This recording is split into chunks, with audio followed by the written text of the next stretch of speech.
sa noo pero tuloy pa rin. Lalo kang kumikinang sa gitna ng dilim. Sa bawat ikot mo palakas ang bas. Parang sinasabi mo sumabay ka na rin.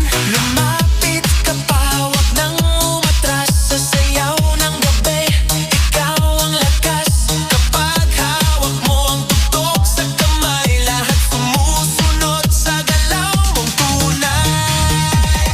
Nga pala ito, Kasibigalina salted biscuit. Ang init. Nagmamadali ako. O diba madali lang gumawa ng mga biscuit.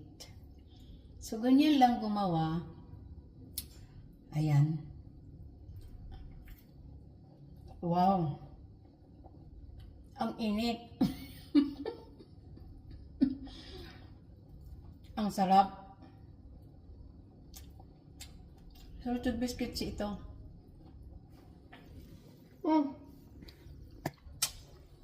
Ang init. So ayan. Ganun lang gumawa ng mga biscuit para meron tayong pakain lagi sa mga bisita. Dito kasi laging merong bisita kaya kailangan meron tayong laging papakain. So, ayun.